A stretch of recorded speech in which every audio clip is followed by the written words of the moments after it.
सभी को साथ रखिए।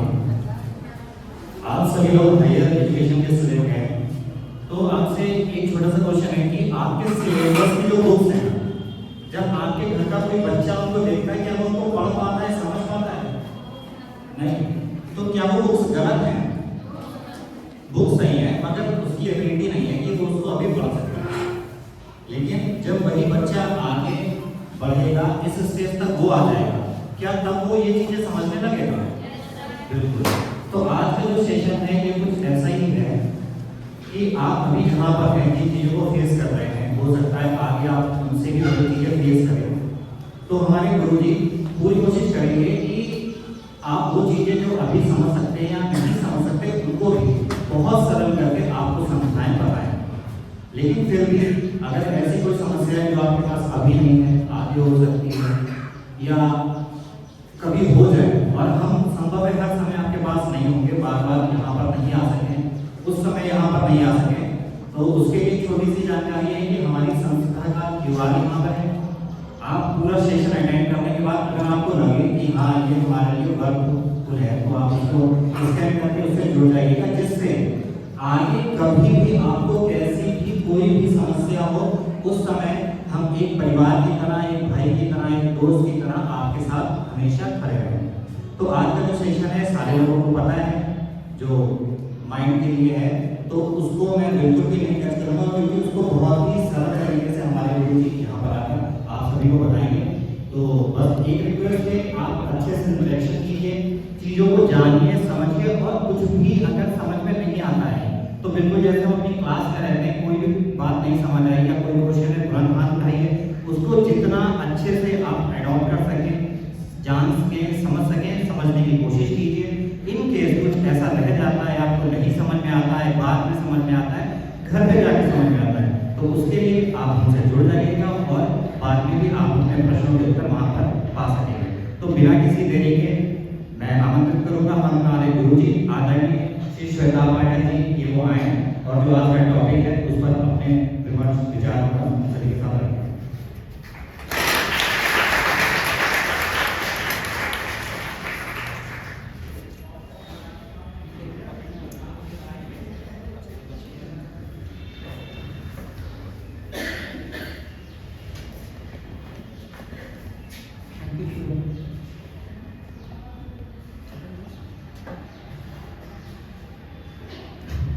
सबसे पहले आप सभी लोगों का हार्दिक अभिनंदन। मैं अभिवादन आप लोगों को करता हूँ कि आप सब लोगों ने अपना बहुमूल्य समय निकाल करके थोड़ी देर यहाँ पर आए और आज का जो सेशन है जिसके उपलक्ष्य में यहाँ पे मैं बोलने वाला हूँ, माइंड मैनेजमेंट, या कह सकते हैं मन का नियंत्रण। मन को कैसे हम परिष्कृत करें, परिष्कृत हिंदी और इंग्लिश में दोनों टर्म्स यूज़ करूँगा।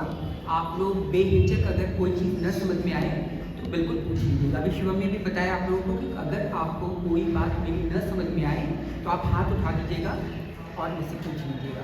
देखिए यहाँ पे मैं लेक्चर डिलीवर करने नहीं आया हूँ, मैं आप लोगों से बातचीत करने आया हूँ, है ना। It will be two way communication, one way communication नहीं रहेगा। मैं भी बोलूँगा, आप भी बोलेंगे।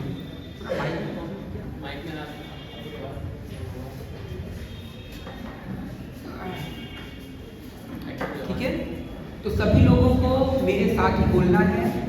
जो मैं क्वेश्चन करूंगा उसका आंसर भी आपको देना है। आप लोगों के अंदर कोई भी संदेह हो, कुछ भी समस्या हो, कोई भी क्वेश्चन आपके अंदर इवॉल्व हो रहा, रेज हो रहा हो, आप बिल्कुल मुझसे पूछ सकते हैं बिना किसी झिझक के। ठीक है, अगर झिझकेंगे तो उसके कारण हम अपना लाभ नहीं ले पाएंगे। ठीक है, हमारे जितने शास्त्र बने हैं ना, जितने आपने पुस्तकें देखी हैं, आपने देखा होगा जितनी पुस्तकें वेद शास्त्र रामायण से लेकर के जितने अन्य 11 धर्म ग्रंथों के ग्रंथ बने हैं, वो जानते किस बेसिस पे बने हैं? सिर्फ प्रश्न उत्तर के माध्यम से। एक शिष्य बन जाता है, दूसरा गुरु बन जाता है। एक प्रश्न उत्तर प्रश्नकर्ता बन जाता है, दूसरा कौन हो जाता है? उत्तर देने वाला। तो इसी प्रकार पुस्तकों का निर्माण होगा। तो आप लोगों से भी यही निवेदन है कि अगर आप लोगों को कोई बात न समझ में आए मेरी, तो आप लोग पूछ सकते हैं, चाहे इंग्लिश में हो, चाहे इंग्लिश की टर्मिनोलॉजी हो, चाहे हिंदी की टर्मिनोलॉजी हो। You can ask anything from me, कुछ भी आप पूछ सकते हैं अपनी चीज़ों से संबंधित यहाँ या यहाँ जो विषय स्थापित किया जाएगा, विषय आपको दिया जाएगा, उसी संबंधित आप पीढ़ी देंगे। तो हमारा आज का टॉपिक, जो आज का विषय है, वह है माइंड मैनेजमेंट। मतलब मन को हम कैसे मैनेज करें। तो मन को कैसे मैनेज करें, ये बात आप लोगों को समझ में आ रही है। सब लोग बहुत कुछ मैनेज करने को बोलते हैं, ये मैनेज कीजिए, वो मैनेज कीजिए, टाइम मैनेज कीजिए और अपने कार्यों को मैनेज कीजिए। लेकिन ये माइंड मैनेजमेंट की बात कहाँ से आ रही है? जानते हैं माइंड मैनेजमेंट, माइंडनेस क्या होता है? माइंडनेस दिमाग, हाँ। लेकिन अगर उसको बड़े विस्तृत रूप में लिया जाए तो उसको हम बोल सकते हैं मन। क्या बोला जाता है? मन। इसको अंतःकरण चातुर्य बोलते हैं, जिसके अंतर्गत 4 चीजें आती हैं। कौन कौन से? मन, बुद्धि, चित्त और अहंकार। 4 चीजें आती हैं, मन, बुद्धि, चित्त, अहंकार। इन्हीं का मिश्रण, मतलब इन्हीं का एक टोटल हम जो लेते हैं उसे हम बोल देते हैं मन। और मन ही सब विषयों का कर्ता है। बात समझ में आई? मन ही सब कुछ करता है। इस विश्व में जितनी चीजें आप देख रहे हैं, यहाँ से वहां तक, अपने आप को भी देख रहे हैं, जिस दृष्टि से आप मुझे देख रहे हैं, इनकी दृष्टि मेरे लिए अलग होगी। पता नहीं कौन आ गया, क्या बोल रहा है खड़े होकर के। उनकी दृष्टि अलग होगी, वो बहुत श्रद्धावान होकर के कुछ अवश्य कुछ बोलने आए होंगे। पीछे वाले की दृष्टि आएगा, अरे यार चलो कोई बात नहीं, बैठे हैं अपना समय व्यस्त कर रहे हैं, ठीक है, थोड़ी देर बैठ जाते हैं, टीचरों ने कहा है, हो सकता है हमें कुछ मिल जाए। सबकी दृष्टि कैसे है? अलग अलग। और वो दृष्टि कैसे बनी है?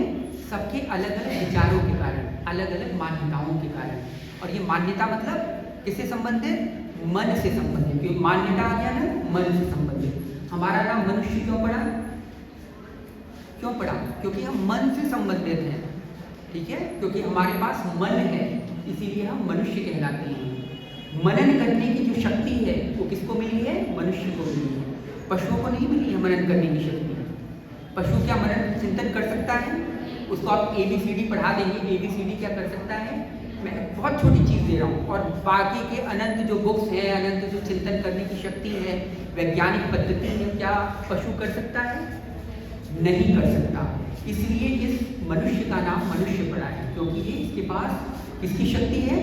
मनन करने की शक्ति। इसीलिए वेदों में कहा गया है, चित्त में वही संसार, मन में वही संसार, मन मूल ही संसार, मन एव मनुष्याणाम कारण बंधन मोक्ष। क्यों मन को ही क्यों द्योतक बताया गया है? मन को ही क्यों फोकस किया गया है? क्योंकि मन ही सारे कर्मों का करता है। जितने भी कार्य आप जो कुछ भी करते हैं ना, वो कौन करता है? शरीर, हाथ करता है आपका। हाथ करता है ना? हाथ करता है या नहीं? सब हाँ नहीं, मन करता है। मन करता है। अगर मन नहीं करेगा तो बड़े से बड़ा शक्तिशाली हाथ भी 0/100 होगा, आप कुछ नहीं कर पाएंगे। इसीलिए मन को ही सारी चीजें फोकस किया जाता है। मन अगर बलशाली है तो एक चींटी बड़े से बड़ा अपने से 10 गुना भार उठा करके कॉकरोच को ले जाकर के अपने दिल में छोड़ देती है। और अगर मन बेकार है, मन शक्तिशाली नहीं है, मन के अंदर वो बात नहीं आ रही है कि मैं कुछ कर पाऊंगा, वो कहेगा अरे यार मैं तो बहुत बेकार हूँ, मुझसे ये नहीं हो पाएगा, तुरंत आप बेड पे चादर ओढ़ करके सो जाएंगे। कुछ नहीं हो पाएगा आपसे। बड़े से बड़ा टैलेंट, बड़े से बड़ा नॉलेज भी बिना मन के बेकार है। नॉलेज तो सबको प्राप्त हो जाती है ना। सबके पास संसाधन भी उपलब्ध हो जाते हैं, रिसोर्सेज सबके पास अवेलेबल होते हैं। लेकिन उन रिसोर्सेज का यूटिलाइजेशन कौन करता है, किस प्रकार से करता है, वो कौन करवाता है? केवल मन। इसीलिए मन को ही द्योतक मान करके आप उठा लीजिए गुरुवाणी, आप उठा लीजिए वेद, आप उठा लीजिए शास्त्र, आप उठा लीजिए उपनिषद, सब में मन को ही फोकस किया गया है। अरे मन सुन गुरु तत्व विचार, अरे मन दिन दिन बीतत जार, अरे मन काले तू पछतार, अरे मन अवसर बीतो जाए। किसी ने कहा कि अरे मयंक अवसर बीतो जाए? किसी ने कहा नाम लेकर के पुकारा किसी को? नहीं, केवल किसको कहा गया है? मन को। सिर्फ मन को द्योतक बताया गया है। इसीलिए इस टॉपिक का नाम है माइंड मैनेजमेंट। मतलब मन को हम कैसे संचालित करें जिससे हम सारे कार्य अपने कर सकते हैं। क्योंकि अगर हमने मन को ठीक कर लिया तो हम समझ लो सारे ब्रह्मांड को कैप्चर कर सकते हैं। हमारी पूरे ब्रह्मांड कर लो दुनिया मुट्ठी में आ जाएगी। और अगर मन ही सही नहीं है तो आप ब्रह्मांड के अभियंता हो करके भी क्या कर पाएंगे? 0/100। आप एक कण भी नहीं उठा सकते। जो जिनके अंदर मोटिवेशन नहीं होता है, जिनके अंदर प्रेरणा नहीं होती है, आप उनसे बोल दीजिए, जैसे ये बैठे हैं महाशय, मैं इनसे बोल दूं कि मैं तुम्हें जो है जा करके इस सीट पे बैठना है, अगर इनका मन नहीं करेगा, नहीं करेंगे, क्योंकि इनका मन नहीं कर रहा है। और अगर मन करेगा तो मैं बस ऐसे बोलूँगा, तुरंत ही उठ करके वहाँ चले जाएंगे। किसके ऊपर डिपेंड है? क्या मैंने करवाया वो कार्य? नहीं, इनके मन की मान्यताओं ने करवाया। इनकी मन ने मेरी इंपॉर्टेंस अपने दिमाग में लगा रखी है कि गुरु जी ने बात कही है तो इनका आज्ञा पालन करना पड़ेगा। और कोई आकर के बोल जाए इनका दुश्मन कि मैं उधर बैठो, या प्यार से बोल दे कि नहीं आपको उधर बैठना पड़ेगा, तब पर भी कहेंगे अरे उसने मुझसे ऐसे कहा, जरूर उसकी में कुछ खुरापात होगी। क्यों? मन की मान्यताओं ने बता दिया कि ये मेरा दुश्मन है, अगर कुछ कहेगा तो ये मेरा जो है कुछ गलत करने की सोच रहा है। और इन्होंने मन को जो धारणा बना ली है कि गुरुजी अगर कुछ कहेंगे, अगर गुरुजी अगर मुझे चप्पल भी मारेंगे तो इट मीन सही चीज़ के लिए मार रहे हैं। इनकी मान्यता उस हिसाब से बन गई है। तो अगर मैं बोलूँगा मैं, तो तुरंत ही जाकर के उधर बैठ जाएंगे। ये क्या होता है? मन जिसको मान लेता है वही सब चीज़ें करने लगता है। और मन को मानने के लिए कौन कौन से कारक जिम्मेदार हैं, कौन कौन से फैक्टर्स इन्वॉल्व हैं, कोई बता सकता है? जो मन में हमारी बातें बनाई जाती हैं या बताई जाती हैं, which factors are involve in this, कोई बता सकता है? कोई भी व्यक्ति। कई लोग होंगे साइकोलॉजी के, कई लोग होंगे और भी कई सारे यहाँ पे कोर्सेज चलते होंगे। कोर्सेज क्या है? तो सामान्य ज्ञान है, कॉमन सेंस की बात है, नॉर्मल साइंस की बात है। तो अगर कोई बता सकता है तो बताइए, बिकॉज ये 2 वे कम्युनिकेशन है, 2 वे इंटरेक्शन है, 1 वे मत समझिए इसे, है ना। तो सब लोग बोल सकते हैं तो बोलिए। कोई है? हमारी जो मान्यताएं, फिर से सुन लीजिए, हमारी जो मान्यताएं हैं, हमारी जो धारणाएं हैं, जो मन को बना रखा है जिसने, वो किस किस फैक्टर्स को के कारण है? वो क्या क्या फैक्टर्स हैं जो हमारी मन की मान्यताओं को बनाता है? किस कारण बनता है? मान्यताएं समझते हैं? पोस्टुलेट्स बताइए, है कोई है? वीर तुम बड़े चले, वीर नहीं आई, बताइए।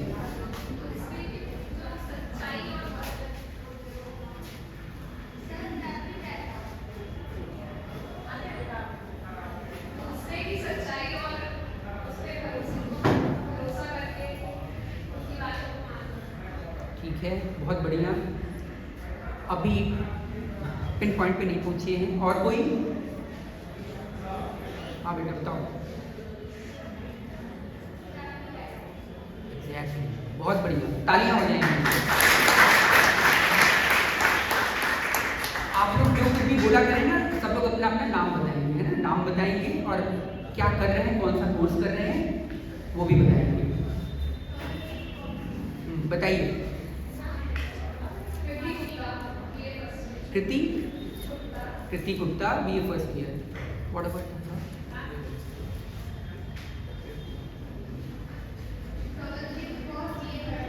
BA third year. बहुत बढ़िया। और कोई बता सकता है कौन कौन से कारक इन्वॉल्व है, व्हाट फैक्टर्स? हाँ गुड, बहुत बढ़िया। नाम भी बताइए अपना। इनके लिए भी तालियां हो जाए। बहुत अच्छा। और कौन से फैक्टर्स? एग्जैक्टली, ये बात है, सोसाइटी सबको आता है, ऐसा नहीं है, कोई नया नहीं है, बस लोग बोल नहीं पाते। क्यों नहीं बोल पाते? एक डर है मन में फिर आ गया ना डर, कहीं कुछ गलत हो जाए तो लोग क्या कहेंगे। अरे लोग कहीं कुछ नहीं कहने वाले, आप उठ के खड़े तो होइए, आप में इतनी जज्बा तो है, आपने तो गलत भी बोला उसके लिए भी तो खड़े हुए ना। घोड़े पे तो घोड़े से वही घुड़सवार गिरेगा ना जो घोड़े पे चढ़ना सीखेगा, जो चढ़ेगा, जो चढ़ ही नहीं रहा उसके लिए क्या मतलब। तो इसलिए बोलना सीखिए। देखिए कितनी अच्छी अच्छी बातें आई। सबसे पहले इन्होंने क्या बोला? जो हम दूसरों के विचार या जिस एनवायरनमेंट में रहते हैं, पहला नंबर 1 उन्होंने बताया हमारा फैमिली बैकग्राउंड। तीसरे ने बताया सोसाइटल बैकग्राउंड, सोसाइटल टेंडेंसीज या सोसाइटी में हम ग्रहण करते हैं। तो ये सब फैक्टर्स हैं, these are the factors which influence the man. जो हमारे मन को इन्फ्लुएंस करता है वो यही फैक्टर्स हैं। हमारे समाज में क्या धारणाएं चल रही हैं, क्या मान्यताएं चल रही हैं, उसी के अनुसार हमारे मन की मन का निर्माण होता है। जैसे हमारे समाज की धारणा है कि लड़के का होना बहुत जरूरी है ना। तो अब देखो हमारे समाज में क्या होता है, लड़कियों को जिनोसाइड कर दिया जाता है एक तरीके से। मतलब पहले, अब तो कम, बहुत कम हो गया है। पहले क्या होता था, यही किया जाता था ना, लड़के के लिए 10-10 लड़कियों की लाइन लग रही है, तब एक टुन्नी सा एक बच्चा क्या निकलता था लड़का, है ना। और इससे पहले 10 लड़कियां तैयार हैं, वो सब लोग नहीं देखते। ये क्या, किसके कारण? सोसाइटी के कारण। लेकिन किसी अन्य सोसाइटी में, एक हमारे घर के बगल में एक हमारे पड़ोसी जी हैं, उनके वंश में लगातार लड़के ही लड़के हो रहे हैं, लगातार 3 से 4 वंशों से लड़का ही लड़का। उन्होंने लड़की पैदा करने के लिए टोटका भी करना शुरू कर दिया कि किसी तरह हमारे घर लड़की पैदा हो जाए। क्यों? कि भाई उनके 4 वंशों से कोई लड़की पैदा नहीं हो रही है, मतलब कोई यहाँ से कोई बहू किसी के घर में जा नहीं पा रही है। इसके लिए उन्होंने क्या टोटका करवाया, उनको किसी ने बताया कि अगर आप 21 घर से थोड़ा थोड़ा पानी और रोटी ला करके उसको खाएंगे, मिला करके रोज 3 दिन का सेवन करेंगे, तब आपकी लड़की हो जाएगी। सोचिए। और वो कौन थे आपको पता है? बहुत बड़े व्यापारी हैं, इंटेलेक्चुअल हैं, सब कुछ हैं, लेकिन मान्यताएं उन्हें क्या बना दिया, हमें ऐसा करना है, तब जाके हमें लड़की होगी। उन्होंने किया, हमारे घर पानी भी मांगने आए, रोटी भी थोड़ी सी मांगी, सब कुछ किया, लेकिन क्या हुआ, जब उनको बच्चा हुआ तो लड़की नहीं, फिर से लड़का हो गया। तो ये मान्यताओं पर निर्भर करता है। जैसी जैसी मान्यताएं आपके दिमाग में बना दी जाती, सोसाइटी द्वारा, फैमिली बैकग्राउंड द्वारा, जो पीयर्स, आप जिस सराउंडिंग्स में रहते हैं, उसके माध्यम से जो आपके दिमाग में इम्पार्ट किया जाता है, वो आपके दिमाग को कंडीशन करता है। उसी प्रकार की कंडीशनिंग होती है आपके दिमाग की, और उसी कंडीशनिंग के अकॉर्डिंग हम अपने मन की धारणाएं और मान्यताएं दोनों हम बनाते हैं और बिगाड़ते हैं। साउथ अफ्रीकन ट्राइबल में अगर आप चले जाएंगे तो वहाँ की मान्यताएं टोटली डिफरेंट है। जो हमारे यहाँ की सिचुएशन है, वहाँ की मान्यताएं बिल्कुल अलग है। वो जब विवाह करते हैं तो उनके यहाँ कोई मर जाता है, ट्राइबल है टैबी करके, उनके यहाँ अगर कोई मर जाता है तो जानते क्या होता है, अपनी एक उंगली काट देते हैं वो। और जो नहीं काटता है उसको क्या कहा जाता है, उसको समाज से बहिष्कृत कर दिया जाता है कि ये तो श्रद्धावान नहीं है, ये मतलब अपने लोगों के प्रति, जैसे हमारे यहाँ नहीं है कि माता पिताओं को वो नहीं करते हैं, श्रद्धा नहीं है। अगर किसी का पैर न छुए तो दिमाग में आता है कि देखो हमारा पैर तो नहीं छुआ, इट मीन्स हमारा ये बिल्कुल बहुत बेकार बच्चा है, इसे संस्कृति और सभ्यता का कोई मतलब नहीं। ऐसे ही वहाँ पे भी उसने अपनी उंगली क्यों नहीं काटी किसी के मरने पर, और वहाँ देखेंगे सब लोगों की उंगलियाँ हैं ही नहीं, क्योंकि कई लोगों के समय में बहुत सारे लोग मरे हैं तो उन्होंने सारी उंगलियाँ काट दी। तो वहाँ पे उसको बहुत अच्छे स्थान दिया जाता है कि इन्होंने, इनके घर जो जितने मरे हैं काफ़ी उंगलियाँ इन्होंने काटी हैं। ऐसी ऐसी मान्यताएं, ऐसी ऐसी सूचनाएं हमारे दिमाग को जब दी जाती है तो क्या हो जाता है, उसी प्रकार मन का निर्माण होता है। ठीक है। आप लोगों ने इवान पैवलोव साइंटिस्ट का नाम सुना है क्या? साइकोलॉजी में सुना होगा। उसने क्या एक्सपेरिमेंट किया था? क्या एक्सपेरिमेंट किया था? कोई यहाँ पे है, कोई बच्चा बता सकता है यहाँ पे?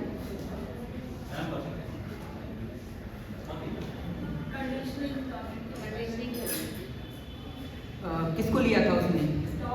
एग्जैक्टली, उसने एक कुत्ते को लिया था, उसने एक डॉग को लिया था कंडीशनिंग करने के लिए। क्या होता था, कुत्ते को जब एक जगह बंद कर दिया, इसके बाद घंटी बजाई जाती थी,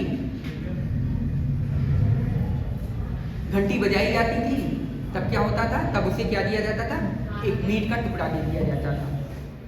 अब क्या हुआ, फिर दोबारा उसे भूखा रखा गया, फिर घंटी बजाई, फिर मीट का टुकड़ा दे दिया गया।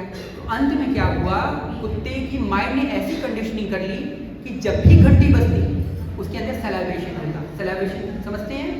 मुंह में पानी आना, अरे अब तो खाना मिलने वाला है, अब तो मजा आएगा, ये वाली सलाइवेशन है ना। तो उनको सलाइवा जो जनरेट होती थी किससे? अपने आप से नहीं, बॉडी अपने आप से नहीं, बस सोच करके कि अब तो लगता है मुझे खाना मिलने वाला है क्योंकि घंटी बज गई। अब चाहे खाना मिले या न मिले, घंटी बज रही है, फिर भी उसको सलाइवा आ रहा है। ये किसके कारण हुआ? मन की कंडीशनिंग के कारण। जैसे अभी हमारे यहाँ सायरन बजता है,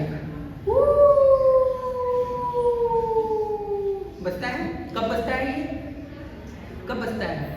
जब बहुत कोई इमरजेंसी का सिचुएशन आ गया, अर्थक्वेक आने वाला है या इमरजेंसी का सिचुएशन आ रहा है, तब बज रहा है।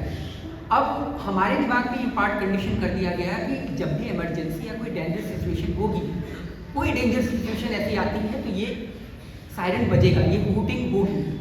तो हम क्या होगी, जब भी वोटिंग होगी हमारा दिल धक धक धक धक धक धक धक धक करने लगेगा। ये क्या है, हमारे माइंड की कंडीशन। और किसी अन्य देश में कुछ ऐसा कर दिया जाए कि जब भी ये सायरन बजे तो कोई खुशखबरी या कोई नेता उसके घर पे पैसा लेके पहुंच जाए। अब जब ये उसके घर में सायरन बजेगा तो इतना खुश होगा वो कि अरे सायरन बज गया, सायरन बज गया, लगता है कुछ विशेष गवर्नमेंट की तरफ से एक बहुत अच्छी चीज़ मिलने वाली है, मुआवजा मिलने वाला है या कोई ऐसा पुरस्कार मिलने वाला है। तो देखिए सायरन एक ही है, एक्सटर्नल कंडीशन एक ही है, लेकिन मन की मान्यताओं ने उसे क्या कर दिया है, कन्वर्ट कर दिया। एक जगह सायरन बजने पर धक धक धक धक धड़ धड़ धड़ दिल हो रहा है, और दूसरी जगह सायरन बजने पर दिल बाग बाग हो रहा है कि अरे वाह अब तो मज़ा आ जाएगा। किसके ऊपर डिपेंड करता है, मन के ऊपर। हम जैसे जैसे मन को ट्रीट करते हैं, मन की कंडीशन करते हैं, उसी प्रकार हमारी मान्यताएं बनती हैं, और उन्हीं मान्यताओं के कारण हमें क्या होता है, सुख और दुख मिलता है। सुख और दुख कहीं नहीं है, सुख और दुख कहाँ नहीं है, कहीं नहीं है, ये हमने अपने मन से बनाया है। आप जानते हैं 90% जो प्रॉब्लम्स है आर मैन में, हम लोगों ने अपने दिमाग की उपज के कारण बना रखा है। अरे अगर वो ऐसा हो जाएगा तो क्या हो जाएगा, नहीं अगर फिर हो सकता है फैन के ऊपर गिर जाएगा, फैन गिर जाएगा तो हो सकता है बिजली भी गिर जाएगा, बिजली भी गिर जाएगा। करते करते करते करते आदमी इतना टेंशन में आता था कि कमरे से भाग जाएगा वो। किसके कारण, मन के कारण। सिर्फ मन को हम जैसे जैसे ट्रेन कर देते हैं, जैसे जैसे बहकाना शुरू करते हैं, वैसे वैसे हमारा मन चलने लगता है। इसीलिए मन को ही फोकस करने के लिए समस्त शास्त्र वेदों ने बोला है। ये धर्म किस लिए बनाए गए हैं, धर्म जानते हैं किस लिए बनाए गए हैं, कोई कौन बताएगा धर्म किस लिए बनाए गए हैं, धर्म का महत्व क्या है, या ये जो धर्म की उपज हुई है, उत्पत्ति हुई है, किस कारण हुई है, हम लोग धर्म क्यों मानते हैं। कोई एक पर्सन बताइए, बताइए। हाँ बताइए, वेरी गुड। गॉड से कनेक्शन बना रहे, जिससे कि हमारा मन और दिमाग अच्छी बातें सोचेगा, इसलिए कनेक्टेड विद गॉड। बहुत ही सुंदर बात, बहुत ही सुंदर बात। आपका शुभ नाम? भव्या। बहुत भव्य बात कही आपने, बहुत सुंदर। यही है क्या, धर्म का आविष्कार या धर्म की उत्पत्ति किस लिए हुई थी, एकमात्र भगवान से संबंध स्थापित करने के लिए। लेकिन ये भगवान से संबंध स्थापित करने का कारण क्या है, हम तो अपने माँ बाप पिता स्त्री पति नाते सबसे संबंध तो स्थापित किए हुए हैं। ये भगवान बीच में कौन सी बलाएं आ गई जिससे हम संबंध स्थापित करने की सोचे।